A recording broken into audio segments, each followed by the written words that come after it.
জিয়াউর রহমানের সবচেয়ে বড় খ্যাতি ছিল তিনি দুর্নীতিগ্রস্ত ছিলেন না। শহীদ রাষ্ট্রপতি জিয়াউর রহমানের সবচেয়ে বড় খ্যাতি ছিল তিনি দুর্নীতিগ্রস্ত ছিলেন না, দুর্নীতি কখনোই প্রশ্রয় দিতেন না, এমন মন্তব্য করেছেন দুর্নীতি দমন কমিশন দুদক চেয়ারম্যান ডক্টর মোহাম্মদ আব্দুল মোমেন।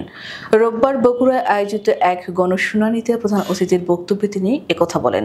শহরের শহীদ টিটি মিলনায়তনে আয়োজিত এ অনুষ্ঠানে উপস্থিত ছিলেন জেলা প্রশাসক হোসনা আফরোজ, পুলিশ সুপার জেদান আল মুসা সহ জেলা ও বিভাগীয় পর্যায়ের বিভিন্ন কর্মকর্তা, দুদক ও দুর্নীতি প্রতিরোধ কমিটির সদস্যরা।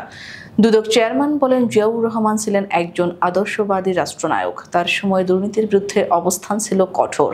যারা বগুড়ার সন্তান, যারা এখানে চাকরি করছেন, তারাও যেন সেই নীতির অনুকরণে দুর্নীতির বিরুদ্ধে অবস্থান নেন। তিনি আরো বলেন, ৪২ বছর আগে আমি বগুড়ায় আমার চাকরি জীবন শুরু করেছিলাম, তাই এ জেলার প্রতি আমার আবেগ ও শ্রদ্ধা অনেক। প্রথম কর্মস্থল, প্রথম অভিজ্ঞতা, সবকিছুর শুরু এখান থেকেই। এই জেলা আমার কাছে যেমন প্রিয় তেমনি গুরুত্বপূর্ণ। গণশুনানিতে বগুড়ার বিভিন্ন সরকারি ও আধা সরকারি প্রতিষ্ঠানের বিরুদ্ধে মোট ৯৭টি অভিযোগ জমা পড়ে। এর মধ্যে ৫৭ জন সরাসরি শুনানিতে অংশ নিয়ে অভিযোগ উপস্থাপন করেন। বেশিরভাগ অভিযোগে উঠে আসে ঘুষ, হয়রানি, অবহেলা ও অনিয়মের অভিযোগ। চেয়ারম্যান ডক্টর মোমেন বলেন, ঘুষের চাহিদা থাকলেও যদি জনগণ সরবরাহ না করে তাহলে একসময় এই সংস্কৃতি বন্ধ হয়ে যাবে। সরকারি চাকরিজীবীদের দায়িত্ব হলো জনগণের সেবা করা। কাজ হোক বা না হোক, ঘুষ না দিয়ে অপেক্ষা করুন, দেখবেন কাজ হবেই। তিনি আরো যোগ করেন, দুদকের কর্মকর্তা কর্মচারীদেরও আত্মসমালোচনার প্রয়োজন আছে।